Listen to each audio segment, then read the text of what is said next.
Welcome to the Animation Industry Podcast, where you can sometimes listen for pasta tips from Terry, starting right now, because I made pasta for dinner and added sun-dried tomatoes and it turned out so good. So next time you're making pasta, consider adding sun-dried tomatoes. This chat is with the super amazing Lindsay Berkebile, who many of you probably already follow on Instagram, and if you don't, go give her a look now because she shares so many cool production behind the scenes, animation tips, and she's worked on some of the biggest stop-mo shows in television. Now, unfortunately, as we're doing this recording, Lindsay's dog Puck ate $2,000 worth of sand, and she's waiting to hear back from the vet, which she does at the end of our chat, so tune in for that, if Puck was able to expel all that sand or not. Now, Lindsay, on the other hand, is sand-free and, in fact, has been stop-motion animating in television and commercials for the past 10 years. Her work includes Robot Chicken, Crossing Swords, and Super Mansion, and currently she's animating on Wendell and Wild, her first feature. In our chat, she's going to share how she got into stop-motion, worked her way up, and her recent path of feature stop-motion animation, leadership, and directing. So now, without further ado, let's jump in. Hi, Lindsay. How are you? I'm doing pretty good. Despite the fact that my dog is in the hospital right now, but he'll be okay. Tell me about, just give me the short on what happened with your dog. Basically ate $2,000 worth of sand at the beach yesterday, and he's having a lot of tummy issues. So he's getting some puppy laxatives and IVs at the hospital until his sand has exited. Oh my gosh. His little weenie body. Well, I hope everything turns out with that and don't bring your dog to the beach anymore. Yeah. No. So what are you working on these days? Tell me everything. I mean, I feel like I already know because you're like so vocal about what you're doing on Instagram, but just, for people who may not know or follow you, what's going on? Yeah. So I just recently, temporarily, maybe not, who knows, feeling a bit of a nomad these days, relocated to Portland to explore feature life and animate on the Henry Selick feature Wendell and Wild up here. So that's been exciting because this is my first step into feature animation myself. And then before that, I was in LA, as I have been for the last 10 years. And now currently, actually, I am pitching my show around to networks. Cute.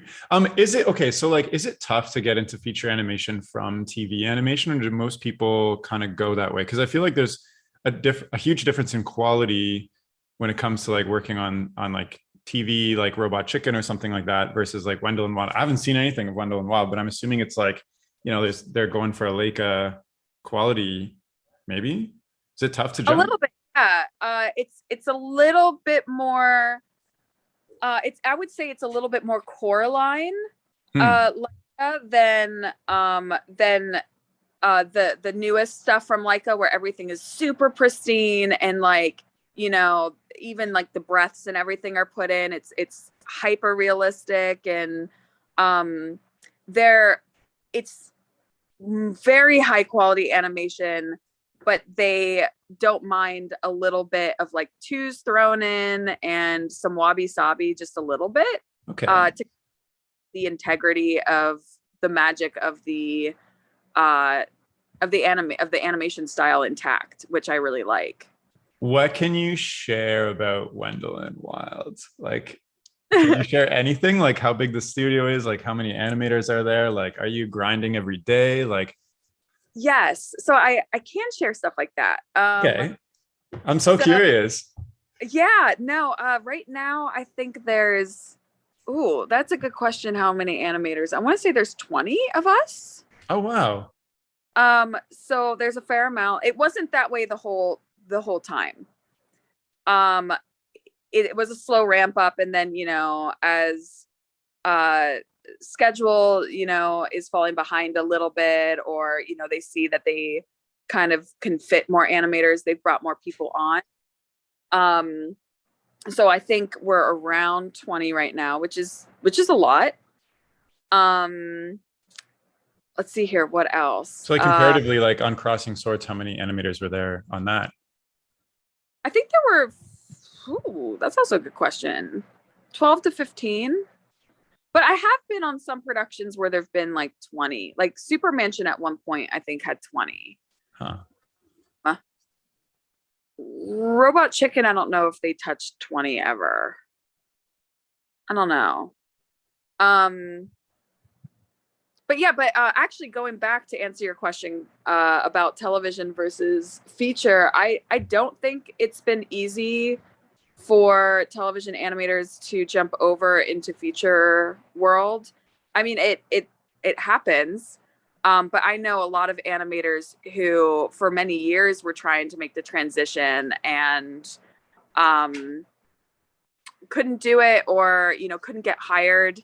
Why? Because like the feature people are like, your quality isn't good enough, like you don't have enough experience with, like what's the biggest reason? And like also how come you made the jump? Also congrats, I guess.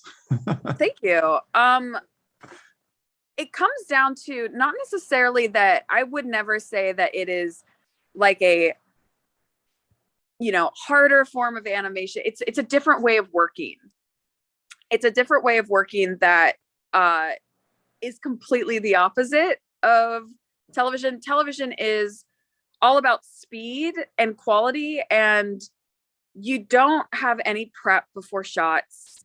There's no live action references that you are going off of. There's no blocking, there's no pop through. So you just are launched on a shot, and you just kind of have to know what you're doing and the physics of things to get through the shot as fast as possible while still having obviously some sort of quality. And there's a whole bunch of like what we call like the animator tool belt with that, where it's almost like there's some formulas that you unintentionally follow for certain things that like give it kind of a style and weight, and certain principles of animation that get you that speed. Whereas in features, it's very slow. Every frame, you spend so much time on trying to make it perfect, like the perfect frame before you move on. Like in television, we average 8 to 10 seconds a day. In features, it's like 1 to 2 seconds a day. Sometimes not even that. There's been shots where I've only gotten 15 frames in an entire day. I'm sure there's some shots where it's even less than that. Is your like patience being tested, like going from like 10 years working on TV where you're like 10 seconds every day, 8 to 10 seconds every day, and it's even like less frames, like it's 12 frames per second typically, right? Where I'm assuming Wendell and Wild is like 24 frames per second. So you're like even going slower. Like how is it going from like super fast to like super slow suddenly? Oh, it was a transition for me. I am not going to lie. It was very, very difficult because everything I was trained to do as an animator and everything about also just my process of animating had to be completely deconstructed and thrown out the window.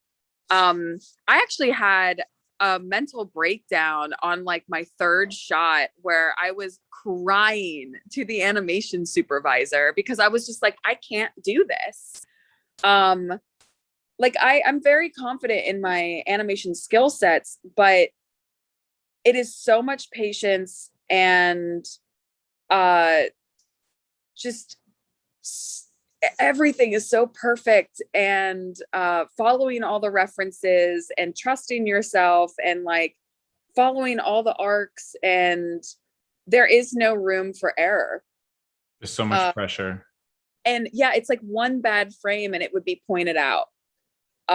Which And then I you was redo not, it or like cut back or what? Like sometimes, yes. Sometimes not. It would just be pointed out. like so your supervisor is like going through almost like frame by frame your animation then. Yes. That's so much pressure. So you were crying. What happened? Like It was because I thought I was doing okay, and this was like the third shot on the feature. yeah. I'm doing better now. But I thought I was doing okay because my shots were getting approved, and Henry seemed really happy with them.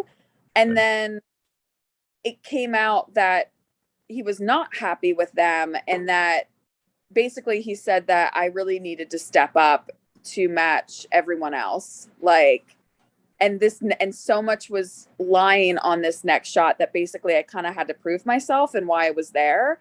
Wow. Otherwise, they kind of let it be known that I might be under review.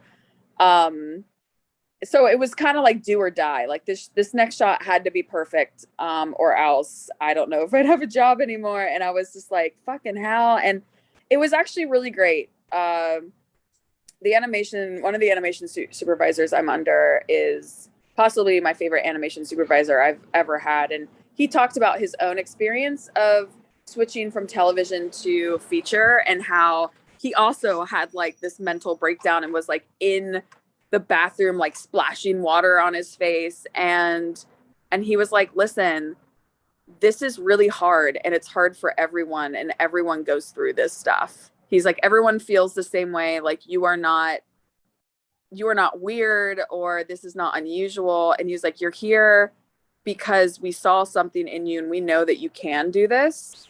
So he was like, so just go and do it. And that was, it was like a locker room pep talk. And I was like, God damn it. So I was a stressful mess. I got through the shot, and Henry told me it was one of his favorite shots of the feature when I was done. Wow. Yay. So that was a big turning point. Since then, it's been much better. I've been doing, really good. And the shots, Henry has really been loving, and the animation supervisors have really been excited about. So that's good. But I will be 100% honest that the transition for me, which I can't speak to everyone's experience, but for me, it was very, very difficult, and took a lot of patience with myself and love and understanding for myself as a creator to like also like show up every day and keep doing the work, and knowing that like I can do this, and it's just an awkward growing phase. Wow. To get there. That's crazy, because especially I'm thinking like you have 10 years experience in like TV. Did your like ego take a massive hit when you heard that from Henry as well? Yeah. I mean, yes and no. I'll be honest, I don't really think I have much of an ego. I really always kind of have looked at myself in my work as like, I'm not the best animator. I mean, I think I'm not gonna sit here and be like I'm a bad animator. I definitely think I'm a good animator. But I look at all my peers' work on the regular, and I'm always so humbled because their work is so incredible, and they have so many skill sets that I don't have. Just like I probably have some skill sets that they don't have. But I don't know. I've never walked into a room and have just been like, I'm a really good animator. I just kind of show up and I'm happy to be included. And know that I can handle the work, and I have a lot of fun doing it, and I love collaborating. So it's weird. I've actually always thought of myself as a better director than I am an animator, even though I know I'm a good animator. So when I came over to features, it wasn't necessarily, it was quite the opposite. I never showed up thinking like, I'm gonna like rock this and this is time. I think whenever I left, I was like, I don't know what they see in me. Like, I'm a really good television animator, but I've never done features. And I was like, can I fucking do this? And everyone's like, yes, you can. And I'm like, okay, like, we'll see. But I guess they did see something that I didn't know about, that, they knew that I could handle this. And I'm very grateful for that. Because as artists, we don't always see our work maybe as the world views it. Fair. Yeah. Well, they obviously it's paying off now. You're doing good, at least from what you tell me. I'm curious though, like I want to know kind of more about your history, but like a last question on this one is, what was it that got you into feature? Like you said, it's a hard jump. What did you put together in your portfolio, or like, did you have a connection? Like, how did you make that jump when other people have a tough time? I did not. I mean, I've been in the industry long enough that I do know most people. I don't know everyone. But So I wouldn't say it was a connection that got me there, which I would say a lot of people who make the jump, it might be. I would love to know. I mean, I put together my reel, and I put together all the character stuff that I've done, that I think is, the best quality stuff. I expressed that I really wanted to make this jump in my animation career. And from what they told me, because I asked them that question too, because I know a lot of other television animators were vying for that spot. Like I know exactly which ones, and they're very good animators. And they chose me, and a part of me was a little surprised. And I was like, wow, because I knew who I was up against. And like I said, they're amazing animators. One of the animation supervisors did tell me, they said that the things that are hard to teach, they saw as very masterfully crafted in my work. And that's, I know they keep talking about my timing. Like they said that my timing is really, really spot on, like really good timing. They said the acting aspect of it is really good, that I had a wide range of acting too, where I can go super cartoony, but then have these intimate moments with characters. And I think also I had a reputation in the industry for being very fast. And that reputation tends to precede knowing me. So I think knowing all these things and knowing that I'm fast and that they kind of really need things to be done, they need to finish this feature. I think that was probably what they ended up seeing in me. The things that they said, that I needed to work on, but they were like, we can teach you that, which they have, is just dialing in on the perfection of the animation and forcing myself to slow down to really draw out those arcs and plan, and not be afraid to take 20 minutes on a frame, and not barrel through some things just to get the character and the timing out, and just like cleaning it up. Basically cleaning it up is the best way to put it, is to clean up my animation from television to give it that perfect little that feature has.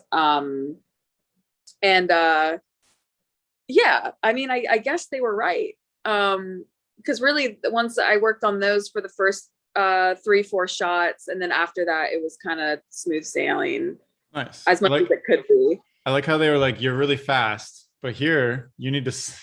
We hired you because you're fast, but now you need to slow down specifically. No, for real. It was really weird. They told me that. They were like, we hired you because you're really fast. And then in the first thing, they were like, we need you to slow down so much. And I was like, oh. You did 3 seconds today, Lindsay. Like, this is too much. Like, go to, we should only be seeing one from you. Like, yeah, it's so weird. That's crazy. Well, thank you. Yeah, it's always, I'm always curious as how to like people make jumps into different kind of roles. And so for you, is like, your reputation of timing, speed, and some of that stuff versus like what you would think, where you can, if somebody has like a super perfect like referenced animation, but maybe they don't have like the timing, which is kind of like a different skill altogether. It's like, I guess it's, it's not exactly what they were looking for. So it's interesting. So take me back to why you got into stop motion in the first place, because I do research on everybody before I talk to them. And I found out that you were in the triathlon scene for a while. Is that true? So you're like a professional sport person, and now you're like a professional stand here and move your fingers person. Yeah. I was a professional triathlete for many years. Competed at a very high level. But I was doing that while doing stop motion. So it's, I didn't do the transition. You're doing both. From one to the other. Although I did not really study animation in college. I studied live action filmmaking, and then fell into more experimental stop motion, particularly pixelation animation my junior year, and became obsessed with it. um, and was really mad that I was obsessed with it. I remember I sat down with my professor, Tom Gasick, who's still a really good friend of mine today. And I was really upset because I'm a very type A personality. Like everything in my life is like planned. And I was like, how dare you introduce me to this thing where I don't want to do anything else. Like, I just want to wake up and make weird pixelation animations like every day. I don't even want to do live action anymore. And he was very calm about it. And he was like, stick with me and I'll show you how. Why and were I you was like, mad? because who makes a living doing that shit? Oh, I see. I see. You're like, there's no opportunity in this thing that I love now. Yeah. And I kept, I tell everyone I didn't choose stop motion. Stop motion chose me. And I really stand by that because I slapped it away aggressively for most of my life. Oh, same. It kept like coming at me and I kept being like, get away. Like even my parents in college, I took like a animation 101 class and it was just stop motion. It was like a requirement for everyone in the live action and animation. It was the School of Film and Animation at RIT. And your first year, they make you do everything. And then you choose where you want to kind of like concentrate in. And I was showing my stuff to my parents. And I was also like one of the best in the class. And my parents were like, out of everything, you're the most excited about this and you're really good at it. And they're like, have you thought about pursuing it? And I was like, parents, be responsible. No one makes a living doing stop motion animation. I was like, do you want me to be like poor and in a gutter dying? No. I was like, it's a hobby. Stop it. And they were like, oh, okay, like, we don't know. Like, we were just saying, like, it looks nice. That's hilarious. Usually parents are like the ones being like, don't go into stop motion. What is animation? Like, become an engineer, become a triathlete. Yeah, not at all. They were very supportive. They didn't understand most of the stuff I was doing because they were all engineers. Yeah. And then I'm just like, I want to do film. And they were like, we don't know that, but go do it. They were just supportive and they saw something I was really good at. And, they were just like, okay, like, we don't know, like, if it's a career or not, we just see that you're good at it and you like it. And I was just like, okay, well, stupid idea. So how did you get your first job in stop motion then? If you were like slapping it away and then suddenly you're getting paid to wake up and do it.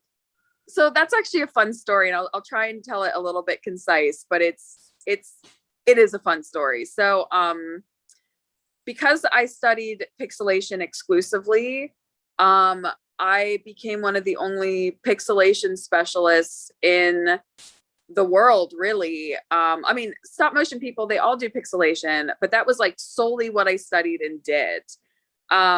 So right out of school, I got picked up as a director for pixelation animation underneath a company called TEG. And the good news is it was really cool. I was a director out of school.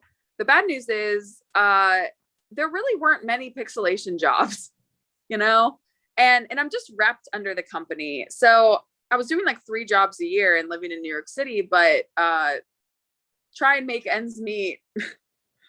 Just working 3 jobs a year, I couldn't. So they let me in between jobs be like their like administrative assistant at their production company, which was great. I learned a ton of production skills. Like, yes, the title was administrative assistant, but I was really an assistant producer. I handled, honestly, I was more of a coordinator. Sorry, the vet was calling. I'll call him after. I'm sure it's okay. We can take a break if you want to talk. No, it's okay. I'm sure it's okay. Your poor dog. My little buddy. But where was I? Oh my gosh, my story. So administrative assistant. Yeah, I was really like a coordinator and assistant producer. The stuff that I learned there, gosh, I still use to this day because it was a really small company, so everyone kind of had to wear a lot of hats. And there were some projects I very much was a producer on. which was cool. And then I was also directing some things, and I was doing lots and lots and lots of pitches. And another director that was under the Ibele group was Buddy Systems in Los Angeles. They were also repped. So I became obsessed with Buddy Systems because from my perspective, the work that they were putting out, and I was often bidding for jobs against them because they were the other like stop motion, but I was a little bit more experimental. So sometimes I'd win, sometimes they'd win, but I just imagined them having this massive team because the stuff they were putting out was so cool. And the Ibele group went under for, it was a shit show. It was a shit show. The company went under. They ended up owing me a fair amount of money from some jobs that I did that they just didn't have the money to pay me. And I saw an opportunity and I gave them two options. It was either I basically sue them because legally that money was mine and they spent it, or they get me an interview with Buddy Systems because I was emailing them and they were ignoring me for good reason, because at that time they were literally just operating in Harv's garage. But in my mind, they were a big studio. So I was just like, why are they not paying attention to me? Like, what the fuck? So they ended up getting me that interview, and to make a very long and hilarious story way more concise, I went on this huge adventure, got the interview, and they were just awarded Robot Chicken like 3 days before my interview. So they were moving in a matter of like 5 months from Harv's garage to the warehouses where they're currently at. And they were expanding and needed a lot of people. And I wasn't a character animator then. But Alex Kamer, you know, I feel like my career is a lot of people seeing things in me that maybe I don't see, and wanting to curate that, which I'm very grateful for. He saw something in me beyond that, and also saw I had a ton of production experience. And for the first time, they were going to create a position to be an animation coordinator. And they needed someone who knew animation and also had production experience, which was literally me. So they hired me. I lied and said I lived in Los Angeles. They said I started Monday. I was sitting in my New York City apartment on a Friday night. That was crazy. But I took the job, and really from there, Alex became my animation mentor, and I animated after work every day for hours, and then I'd bring it in and he would look at it and critique it, and I would keep doing that until eventually I was good enough to be put on shots. And eventually I moved away from the coordinator position and moved into an animator position. And then, yeah, the rest is weird history. Yeah. How did you get there on Monday? I'm just curious. I flew and I knew absolutely no one. I had this really stretch of a connection from one person in high school that I never really talked to, who lived in Los Angeles, and I like was friends with them on Facebook. And I was like, listen, I know this is weird, but can I please crash on your couch for a week? Like, I will be your maid.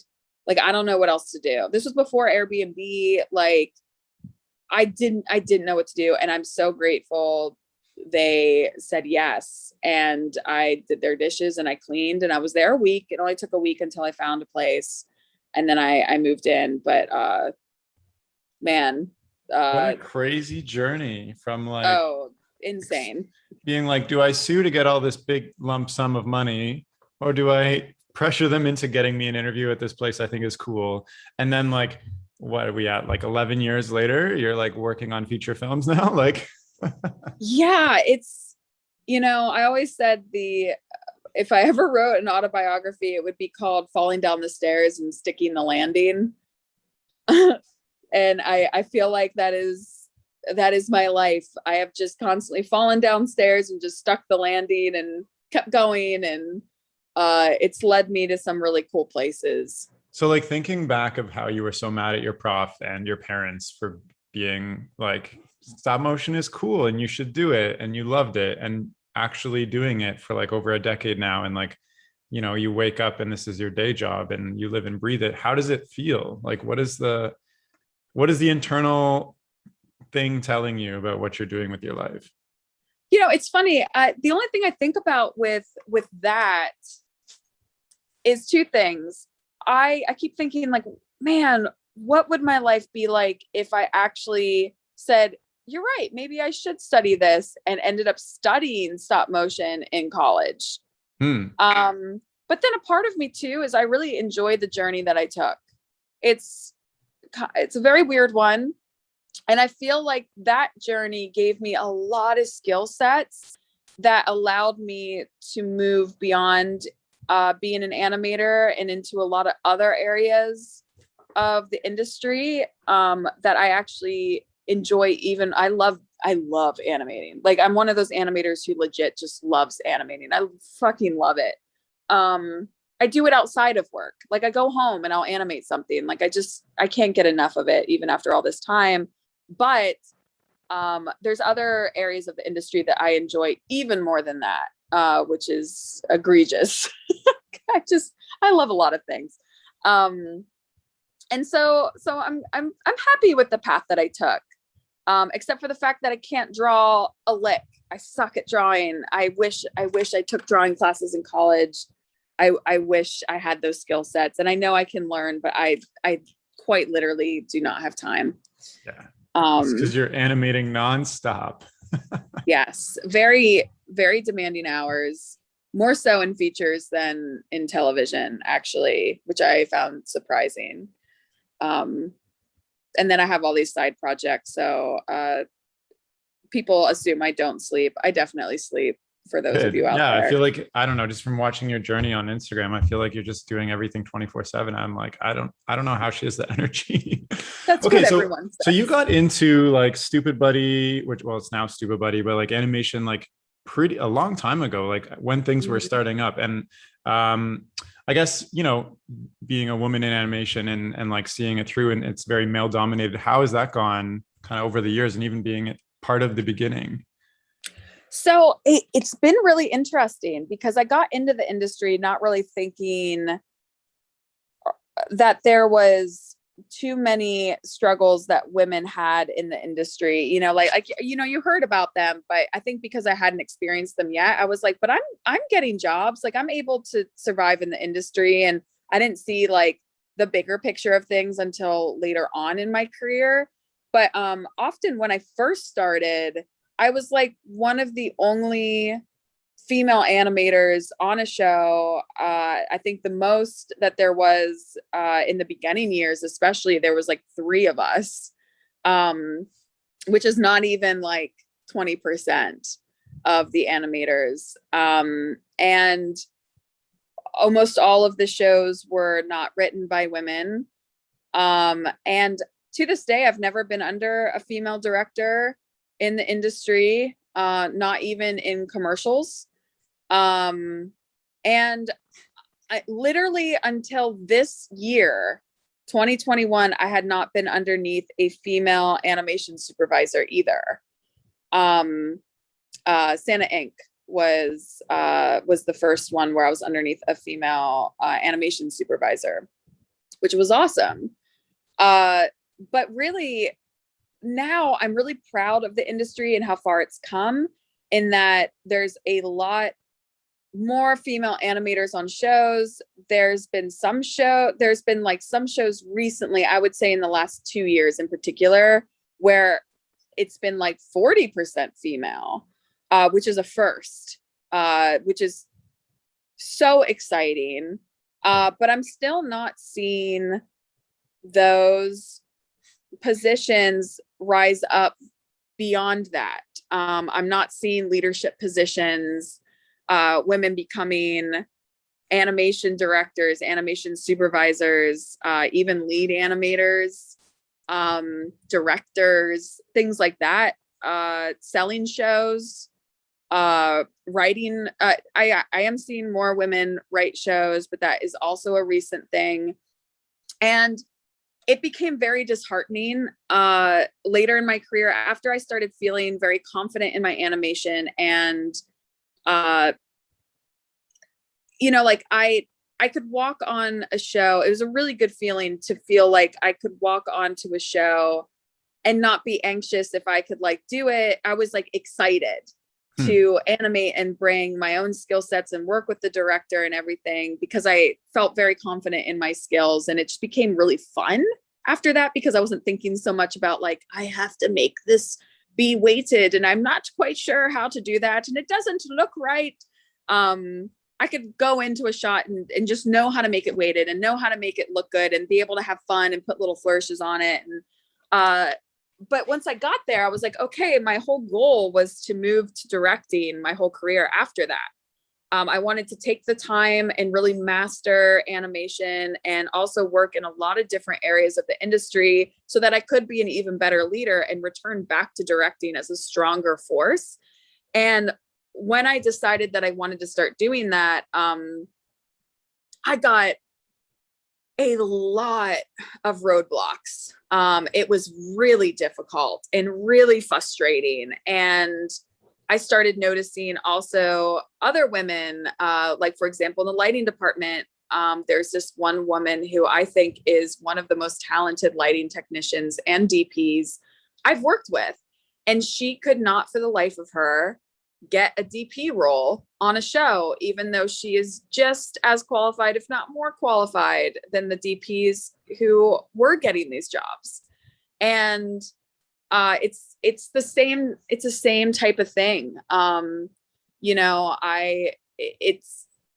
It comes down to that it still is very much kind of a boys club, and it's really hard, whenever, and I get it, like you want to hire your friends on things, like for example, when I sell a show, I'm going to want to hire my friends who are also extremely talented to work on them. And a lot of times it's really difficult to, as a female, to become friends with males and be able to get those close relationships, so that whenever they do gear up for stuff, they're like, oh yeah, like my best friend Lindsay, I know that she's wanted to be an animation supervisor and she has all this experience, and like I'm gonna hire her, because the male female boundaries and things might seem inappropriate or feelings might get, but it's harder to make friends between male and female, unfortunately. So a lot of times they end up hiring their friends who tend to also be males, and it's really hard to rise up. So I got really frustrated for a while about that, because I was very vocal, being like, I have a lot of directing experience. I, have been in this industry a long time. I also am very production minded. I'm quite literally the perfect storm for someone to be in a leadership position of some sort in the animation industry. And everyone agreed. And I just wasn't getting anything. So I started just being like, well, fuck it. So going out and basically creating it for myself. And I was like, if no one's going to hire me, then I'm going to bring big jobs to the studios and direct them myself. And then like almost hire the studio to do it for, to be kind of like,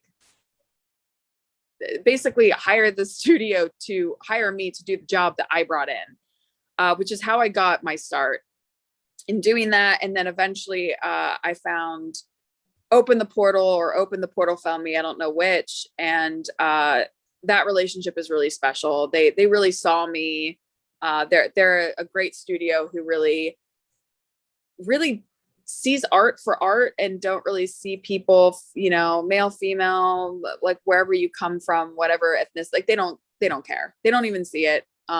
They just see talent and passion, and they saw me and were like, we want you to come join us as a director. And they took a chance on me, and it's been a wonderful experience since then. I miss them dearly while I'm in Portland. But yeah, it is really difficult. And I will say, I will close things up by saying the industry is changing. And I think the more women band together and help each other get to the places that they want to get to, that's really where the change is happening. And, you know, we're forces to be reckoned with, and we're so talented. And, you know, I really think it's about community and becoming, you know, cheerleaders for each other and helping each other in this really fun and collaborative industry in general, to make things a little bit more even and more stories be heard and more art be shared. Man, well, thanks for sharing that. And also that just hearing this, that sucks. Oh, I like, have many stories. Yeah. There's also been times when I've been in a leadership position early in my career, and I was quite literally not called by my name. I was called sweetie, honey, baby on set when I was the animation supervisor. Like it has changed so much. And I really hope that some people who maybe are getting into the industry now really appreciate that, because I'm not that old. I've been in the industry, you know, 10 years, but in 10 years, it has changed so much. And I'm so excited to see what the next 10 years brings, and hopefully get to a point where, you know, women and people of color in the industry can get into the industry and quite literally be like, what? There used to only be like 3 animators that were female on a show. Like there were no female directors. Like that's weird. You know, I can't wait for that day, for that to sound stupid. Yeah. I hate how you had to like go on your own to make your own opportunities, but I also kind of love that you did that. Like it sounds so frustrating to be up against just a wall that you can't break, even though you have all the relevant experience, skills, you know, the mindset you're asking for this, and people are saying yes, and it's just not coming. Like my brief like studio life in stop motion, it's like very different than my like business life. And it's in stop motion, the stuff I was just on, it's very much like I'm super friends with everybody. Like we hang out all the time. Like, you know, you hear about jobs from connections and stuff versus like, you know, what business you apply with your resume. You don't know anybody, and like they go through and look at your skills and stuff versus like, I feel like in animation, everybody just knows each other and like brings their friends on jobs, which is like great, but also sucks because it doesn't open up the opportunity for like, for instance, like women or people of color or whatnot. So tell me more about how you got your own directing roles. Like you said that you went out and you like, you know, you wanted to be a director. So you're like, I'm gonna like sell something or pitch something and then bring that in as work. And then you worked with Open the Portal, for instance. So like, can you explain what you did exactly? Yeah, I will preface this by anyone who's listening. I wish I had an answer that could help more people. I often am bewildered by how I got here myself. I mean, I put in the work. It's just, it's weird. I've been very lucky. And also have put into the work in things that it was like taking pasta and just throwing it at the wall and seeing what sticks for a long time, because I really didn't know either. Where it came from is actually, so it started with my knowledge of social media. Because I was an athlete and, you know, had a career in athletics, how I got sponsorships was through social media, through my athlete page. And unfortunately, in women's sports, this is my little side note, the way you get sponsors and people to pay you to compete, it has very little to do with how good you are. Like I could win an Ironman and still not get as many sponsors as if I just posted a lot on my Instagram and had a lot of followers. It's unfortunate. It definitely is something that needs to change. And it's very sexist. It's not that way with men. But it is the nature of how it was when I was in it. And I knew that. So I had fun. I mean, I had fun with it. It wasn't like I love social media. I love people and I love connecting. As anyone who follows me can probably tell, sometimes I just go on there just to talk to people while I'm eating breakfast. But so it was pretty easy for me to build up my Instagram, and I learned a lot because I took it seriously as a business, because it was a business. That's how I was getting sponsorships. And out of my many, many years of learning that, I was surprised at the fact that I never started an animation Instagram. And it was really because I was very scared. I had of putting my art out there, especially at that time. Something that many people will probably be very shocked to hear about, but it's very honest, is I had major imposter syndrome, and it had to do with some really mean things that were said at the very beginning of my career whenever I became an animator. Again, I was one of the only females on the show, and I overheard through the curtain some of my male coworkers talking about me in my new position that I was really excited about, because what they didn't see is that I went home and animated every day after work and like worked really hard. And they were just like, oh yeah, did you hear that Lindsay became an animator? And they were like, yeah, isn't that ridiculous? Like, the only reason they promoted her is because she's cute and she's one of the only girls, and so the guys like to keep her around. Oh, And it was very belittling to my skill sets, yeah. but especially being less confident, this was 24-year-old Lindsay, and just really excited and happy to be included. And then to have like peers who I really looked up to basically say that they didn't respect my work and they just think I got it because of my looks was, I'm not going to lie, I worked through it extensively in therapy for many years. It really gave me extreme imposter syndrome, that I was afraid that everyone was looking at my work then and being like, she's such a bad animator, we don't know why she's here. Like, that was something that was always in my head when I was making stuff. So I really didn't share anything. And I was doing these personal projects for fun, and I was creating fine art like these masks and all this stuff. And I never showed anyone. Or I'd put them in a gallery, but I wouldn't tell anyone that they were there, that I knew. And I finally, I really think that if something really scares you, that's just a sign that you should do it even more. And it scared me to think about putting my stuff online. And it started off not necessarily as a thing to get me director work. It was a thing for me to try and tackle this imposter syndrome and just do something that makes me extremely uncomfortable, in the hopes that if I kept doing it, that it would just get better, fake it till you make it.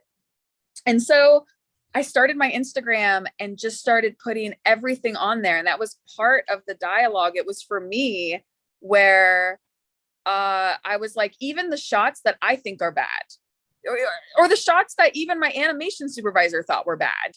In television, you get some shots put on the air that it's not that they're bad. I mean, we're all professional animators, so they're still good, but maybe as far as the quality that they're looking for, it's not the best. And, they tell you basically like, next time, step it up. And I even put those shots on there. Like, and it was like a therapy thing for me where I was like, you know what? Everyone has bad shots. Like, I wanted to show the process and try to demystify stop motion also for others and be really honest and just be like, listen, I don't think this is good, but I'm going to put it up here because I'm still proud of it. And it's still part of my journey, and it's still good in its own right. And things don't have to be perfect to be good. And as a result of that, I think I'd like to hope, I can't say, but that, I started gaining a following because people saw that I was very real about the process and very honest about it, and didn't take myself too seriously, and, don't really have much of an ego. And I really liked sharing it and also showing people that it is a job, because I didn't think it really was a job. Otherwise I probably would have gotten into it sooner, and kind of like maybe it really was kind of giving like the younger Lindsay, like the little Lindsay in me, like what she really probably wanted when she was, in high school and college and starting off in her career. And I was lucky that a fair amount of people connected to that and started pushing my stuff out. As a result, I started seeing an opportunity where I was like, okay, well, I'm starting to gain traction on here. And I know that I used my athletic Instagram for business and I got sponsorships off of it. And I looked at it like that. I was like, well, I'm going to try and see if I can get quote unquote sponsorships, AKA jobs, from my animation Instagram. So I started creating work on there that wasn't for a client, but was like geared towards clients, if that makes sense. Like, for example, down shooter food animation, where there was no client involved, but it was kind of showing like, I can do this. Yeah. And like hoping that a food company might see it and be like, oh, that's cool, I want that. And it worked. I started doing my live animations and just putting my work out there, and some clients started gravitating towards that, and I started you didn't actually reach out to anybody and say like, I made this food animation, you're a small food business. They just found you. People saw it, they shared it, they knew somebody that worked at this place, and they're like, this is cool, you should do this, get in touch with her, and that's what happened. Yes. And the other way that I also got jobs is because I was so vocal on Instagram, and a lot of my peers followed me, and they saw that. It put it in their minds every day that I'm doing work outside of work. Yeah. So oftentimes when my peers would get jobs that they couldn't handle because they were working at a studio, or they were already doing a directing job or whatever it was, they would pass it on to me because they were like, oh, well, Lindsay does stuff. Yeah. So they would You're pass top it of on mind for them. Exactly. So it was through connections and all of that. And then really the main break for me, side note, I also used some of my old directing connections. That wasn't as much as the way I'm describing. I reached out to them with what I put together as a directing reel and was like, hey, just let you know, I'm getting back to directing. If you have anything, let me know.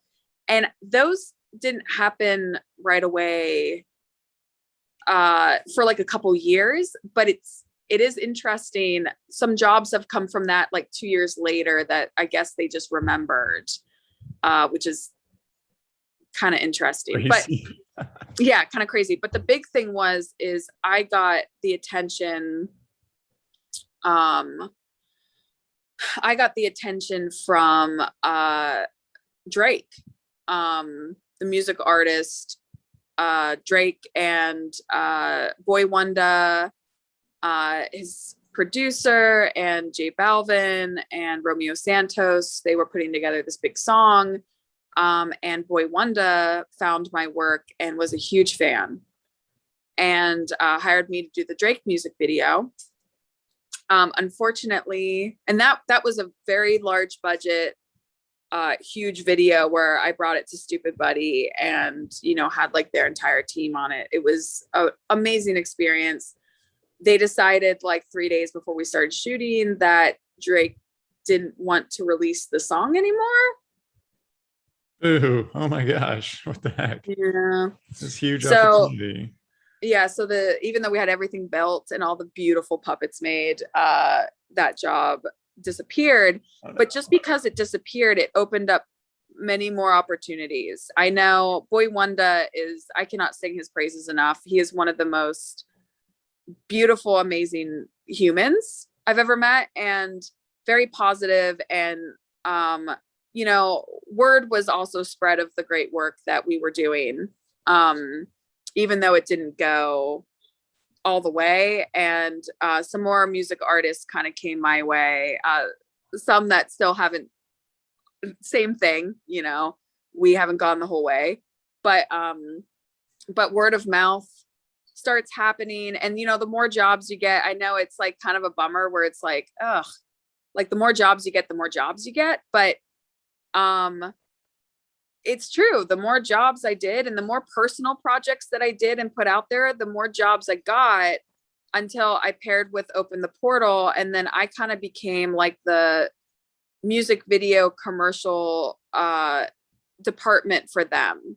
So any smaller job that wasn't like longer form story that came into Open the Portal was handed to me. And, those jobs too, even though they might, I do those jobs, but I also meet the producers on them, and I make connections with, if there's a co-director or a producer, I stay in touch with them. And a lot of times I find that a lot of companies don't know stop motion people. And so if they get to know one, AKA you're their go-to for everything, and they're who they recommend to everyone else. Yeah. And so that, kind of snowballs out. And that's kind of how I am operating at this time, is that I'm hard. I would love to be posting on social media more, to keep perpetuating that. But I have been very, very busy, and I barely have time, and I hate it. And also Instagram, unfortunately, has stopped supporting the creator. Yeah. Yeah. And putting their stuff out. Like I've had my stuff shared even by some pages that have millions of followers, and it's gotten like 100,000 likes and 4,000 comments, and I've only gained like 50 followers from it. And it's because it's even hard to search hashtags now. Yeah, Instagram is just like turning into TikTok somehow. But anyways, can I just take a moment to like say thank you and appreciate how you've treated your social media? Because for like me, I followed you for a long time, and you helped like demystify stop motion for me. Because like I was the same, like I pushed stop motion away for so long because I was like, it's not a career. Productions come out there in the States by like nameless, faceless, magical people. You see Robot Chicken and you have no idea how it gets produced, who's behind it. But like just watching you over the years is like really helped me be like, this is a thing and they're real people. And, like now I can actually see how it's being made. And it's like, sometimes it's like this huge production, and sometimes it's you sitting at your desk, like at home. And it's just like, for me, it's been like I think demystify is like the best word that I can give it to you. And that's why I'm really happy to chat with you too, because just like knowing your journey and like how you got into it when you weren't intending to. At the same time, like in my mind, I was always like, well, I'm not going to a stop motion school, and I have to have the internship and blah blah blah. And like my journey's been similar to you, where it's just like kind of fallen into place. So I just want to say thank you for sharing so much on your Instagram. And I know like even like I've recommended so many people like follow you if they're interested in like learning or knowing about it. Even like at Sheridan College, I know that like some of the profs have even shared your Instagram to like their class, being like, I'm being serious. Like follow 10-second day if you're interested in what's going on in stop motion, because Lindsay's like super like shares everything, tips, etc. So yeah. Well, that means a lot, because that was my whole goal, and what I wish I had. It even whenever I got the job in Robot Chicken, it was still this mystical, imaginary land in my head where I it to people that there are no stupid questions. Like I literally thought that maybe there were like a couple animators working on one shot, and maybe like one animator was only allowed to like animate one character. Like I had no idea. Well, even when you were working at that other company, when Buddy Systems, and you thought it was like this huge thing that was just in his garage, like people don't realize how kind of ragtag stop motion is sometimes. Great. So another question I have is like, as you're talking, you're building all these connections, you're becoming a director, you're a producer, et cetera. Like what's stopping you from starting your own studio versus just, it sounds like that almost seems like a natural next step for you versus working at other places. It does. And it's funny you say that. I've gotten that quite a lot. The things that I'm passionate about doing, let me start over. I am someone who's very, very good at business, but that doesn't necessarily mean that that is my favorite thing to do in the industry. I feel like I knew you were going to say this. Yeah. So, and I know that running a studio, it's not like you're not the director. No, you're not the show creator. You're not the animator. You are running a business. And although I know I would be fucking stellar at that, like I will say it, I would be, I don't want to do it. My goals are which is starting to happen now. But my goal is to direct and create shows and pair with a studio, hopefully in particular, that matches my own views in the way that I really want to run things, which is very artist focused. I've had the pleasure of working in almost every studio now. I mean, not everyone, but in television, pretty much all of them, minus a few here and there. And, also stop motion studios. Yeah, stop motion studios. And and now getting to features and see how that's been run. There's some things that I really love that they do, and there's a lot of things that I really thoroughly disagree with. And I feel very passionate about fixing in the industry. I want my artists to feel empowered and to be paid good rates, and for it to be a very playful and collaborative process, and not just someone creating, someone's vision and that's it. I really want to not treat them like factory workers. And that's something I feel very, very strongly about, and why I won't bring some of my own work to certain studios. So your idea is like, you're like, I've had experience in the industry and I've seen a lot of good things and bad things, and I want to create this empowering workspace for artists and basically everybody who's working there, that you come, you're paid well, you get the feedback you want, etc. And your strategy to accomplish this is to sell a show and then partner with a studio that aligns with your values, instead of creating that studio space and partnering with somebody who can bring in, like, it's like, I guess the opposite would be like, I guess my question is like, how do you partner with a studio and then hope that their values align when you're not in control of that? Because they could, they bring in a producer who changes things, and then your vision is like obscured, instead of creating that place yourself and then going from there. So I know the studio before I pair with them. Like, for example, Open the Portal is a great. I'm currently pairing right now with the show that I'm pitching. I'm partnered with Woodchop Carry Balloons, which are two amazing EPs, who is my tribe. Like, we really see things the same way. We want to operate the same way. Gotcha. So they're people I trust. Yeah. And the other thing too is in building out a show, it's not necessarily always that I've learned, if I pair with a studio, that they just start hiring people and I have no say in who's hired. In most of the jobs that I've done, I have a say in who's hired, because it is my project at the end of the day. And usually I have very strong opinions as to, especially near the top, like who would be the producer, who would be, obviously creatively, like the DP and everything, that makes sense. But the EPs would come with the studio. But if the studio was a studio I already trusted, I don't have to worry about that, because the people there are already good people. Okay, makes sense. And it's good to know some studios in and out before you even partner with them, I guess, because you've been to every studio already, so you have an idea, I guess. Can you tell me more about your pitches? So you have this show that you've created, and you're going to networks right now and pitching it, and then once it's so tell me about that. So the show is called Apartment Down the Hall. Oh my gosh, can you give the pitch here or? I would love to. I need the presentation and everything. It's about. Okay, give me like the log line. Pitch. Give me the premise. Okay, wait. It's been a hot second. I'm gonna read the log line, because now you got me frazzled. Putting you on the spot here. You never know. Somebody might be listening to this and hear it, and I know, who knows.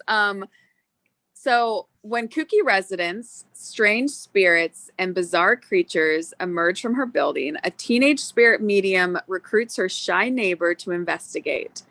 In search of the truth hidden inside one apartment, the unlikely pair of loners must work together to save themselves and others from their darkest fear.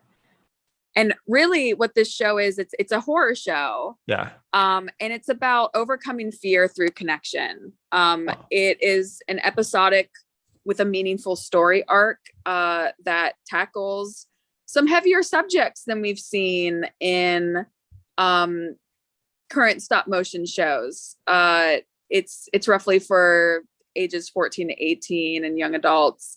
And very much like Harry Potter, it deals with things like death, shame, loss, mental health, much deeper subjects that have meaning, that are about human connection with others and with themselves. Yeah, so that's my piece. What is it called again? Apartment Down the Hall. Apartment Down the Hall. And imagine you made it at apartment D. I was thinking of open. Apartment D. Love them. Actually, a lot of us went to school together, fun fact. Crazy. So this is really fun. So it's stop motion, and it's like yes. it's because as you were talking, I was already like envisioning like each apartment has like a different, like, I don't know, theme or spook in it, or like discovery, and it's like a big building, so you can like go endlessly.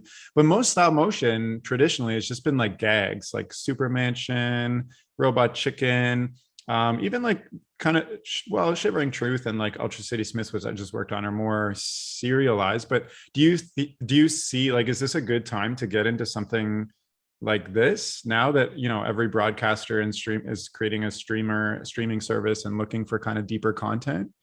I think it is. And I think too, there's starting to be a push and a shift into animation being able to tackle some deeper things and more in-depth characters and story, which is really exciting. And I think especially because of the pandemic, I think people are really looking for stories that involve connection, because that's something that we're really missing in the current world, especially in being in isolation and having to be so far from people. And connection is something that we're really missing. And so the shows that are doing the best are the ones that have those pieces and have characters that we really enjoy watching go on their own personal growth journeys and going on adventures and having fun and making us laugh, but also having a very meaningful story arc,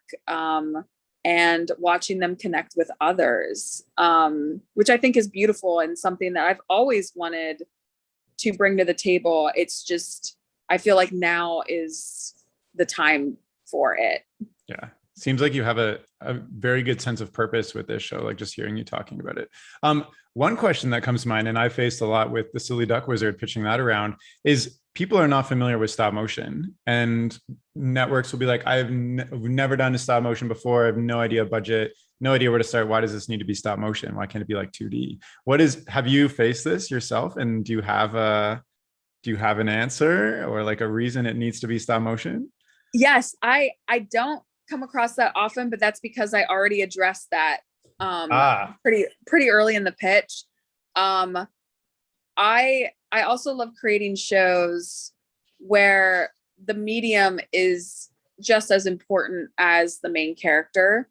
And for example, Apartment Down the Hall, it needs to be stop motion because I really want to create an environment that feels real, you know, with the tangibleness and the textures, but you can still play and warp reality in the fun way that animation allows you to. Yeah. Also, with it being horror, I really love that stop motion can lend itself to already be naturally a little bit creepy or horror. And what I like about that is my character designs and the concept art and everything are not really designed to be creepy, except for the monsters, obviously. They're very clean, very kind of like graffiti style noodle arm characters. And they're going to be animated in a very Tex Avery way, but they're very clean. But the purpose of that is I'm like, I can create very clean, likable characters And the stop motion is going to naturally kind of bring that creepy horror element into it naturally. Also, stop motion doesn't age. I can show someone Nightmare Before Christmas and tell them it was done yesterday, and they would believe me. If I were to show them Shrek, they would laugh me out of the room. They'd be like, this looks like previs animation. But like back when Shrek was first released, that was mind blowing. Like if you seriously, anyone watching this, just watch like a clip from the first Shrek. The computer graphics are horrendous now. It's hilarious. Yeah. It's terrible. I feel like Shrek is a bad example because it's just like meme to the end of the world now. I know. Go watch like Toy Story 1. It's like embarrassingly bad. Like Andy, I recently saw like something on Reddit where like all the other kids are just Andy clones. Like there's a scene where they're like all running through to the living room to open presents, and they're all just Andy. Like just with different clothes. They didn't even make different characters. I'm like super interested in this pitch. I'm so curious to see what your character designs look like. But I'm just wondering, we've been chatting for a while and I don't want to keep you forever. And I was going to ask you what you're working on next, but maybe let's dial it back. Like, what advice would you give somebody entering the industry or, facing some challenges in the industry already in their stop motion animator and facing some challenges in terms of like where they're heading or their animation style or whatever? What would you say like that kept you going through all this to them? So I love this. I love this question. I would say number one, stay humble. When I was the coordinator at Stupid Buddy, I was the first round of going through animator reels and doing interviews to then pass on my favorites to the animation supervisor. And I saw it time after time, animators who didn't have a lot of industry experience, but had a pretty good reel. I could see the potential. It's more about seeing the potential in newer animators than in having like a perfect reel. It's more about showing that we can work with you. And if you have that understanding, when you come in for the interview, there is nothing worse than you walking in and thinking that you are any sort of hot shit. Because that just shows us right away that we can't work with you, that you have an ego, you already think you're good, you got this interview, that we're gonna hire you. Like, we really want likable people that we can work with. And it's all about collaboration. This entire industry is about collaborating. It is not about animation superstars. Even fellow animators, we learn from each other. Like, we have a Slack line on Wendell and Wild where we just share animation tricks where someone's like, hey, I just discovered with this one character, like he has this weird neck, but if you grab it in this particular place, you can really get this one movement. And we're all like, wow, we had no idea. Or I just discovered this tool and everyone should be using it. And we're like, you're right. It's a deeply collaborative process and we all learn from each other, and no one wants to work with someone who is not someone that we want to hang out with and who's going to be a good sport. And I know that might sound like, oh, well, if I'm an intern, they're just making me coffee, I'm just supposed to be a good sport about it. And it's like, well, yeah. The reason for that is because it says something much bigger about when you become an animator. And if someone tells you to do something that maybe isn't your favorite or you see is stupid, but the director really wants it, you're going to be a good sport and you're going to contribute to the project. It doesn't mean you can't voice your opinion that maybe it could be this way. But if the director says, no, I really want it to be this, then you do it. That's one thing that I've seen a lot, especially with people right out of college. The second thing is really try and get in, if you want to be an animator, really try and get in, if you're still in school, be an intern. If you're not, try and get in as a track reader or an animation assistant or anything that you can within the animation department. you're not going to be pigeonholed to that, especially if you do the work and you're vocal about where you want to go and maybe animate on your own time. And it's very much the, you know, hard work really is seen in the industry, and finding a mentor, like ask animators. I've mentored many people at Stupid Buddy who were even in other departments who wanted to learn animation. And we set up like a class schedule where every Friday lunch we got together and I gave them homework to animate on their own, and they'd bring it in and I would critique it just like how my mentor did to me. And people are excited to do that. You know, if you make friends with an animator, like if you ask them, it may seem scary. We love any opportunity to talk animation. And if we have time, like we might say we don't have time. If we have time, like we would love to do it. If you're struggling to get in, let's say to be an animation assistant, what I would recommend you do is those people who emailed, who you sent your reel to, and, you know, maybe we're talking to the animation supervisor or the animation coordinator at that place, ask them, you know, follow up with an honest email being like, hey, I really want to go and maybe practice some skills so that I can be considered in the future. What do you feel like briefly is lacking from my reel? And they might tell you more character dialogue or weight or whatever it is. You go home and you work on that. You animate, you work on that, you bring it in. And even if it's only 10% better, the fact that you showed that you went and you worked on it and you're willing to keep doing the work puts you ahead of everyone else. Yeah, totally. 100%. Like you want to work with somebody who's passionate, dedicated, and like wants to improve versus somebody, it even goes back to your first point of being humble versus somebody who's like, I got the job, I'm so good, like can't tell me anything, etc. Like, yeah. Yeah. So the two big things are be humble and be a good sport. And the second one is like, if you're trying to get your in, like try to get into the animation department somehow. If you're like track reading, which is like lip sync reading. Yeah. You're creating like the map that animators use so that they don't have to like listen to the phonetics and do even more work. Right. Or like and if you can't get into the animation department, like use your like be honest and humble and ask for advice, and then like go and follow up on that. That's really good advice. Amazing. Is there, as we're kind of wrapping up, is there anything else you wanted to share that was on your mind, or things you think would be important for people to know, or just happy news, or I don't know? I mean, gosh, there's always listen, I can chat forever. Yeah. I mean, there's a million things I can talk about. At some point you have to call your vet back. Hit on. It's all fun. But I feel like I gave enough of a fun little nugget.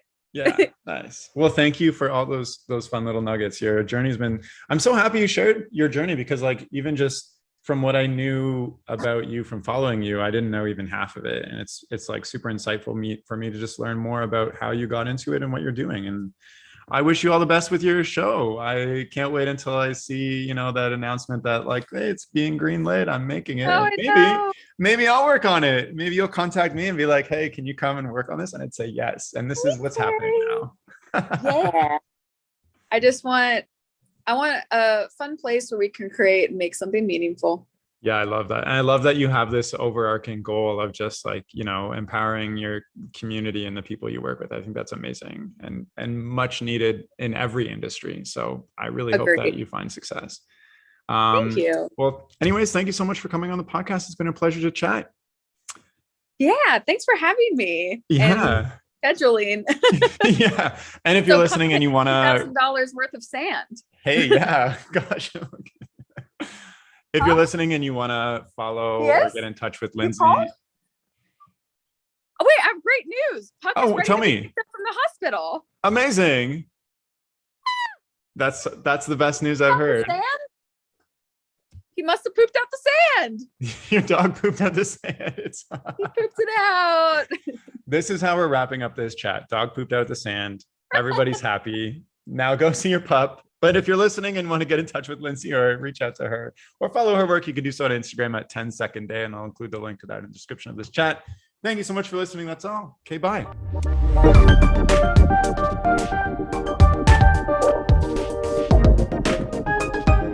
The music for this podcast was composed by Will Farmer and the graphics by Daniel Abensauer. I encourage you to look them up if you enjoyed their work.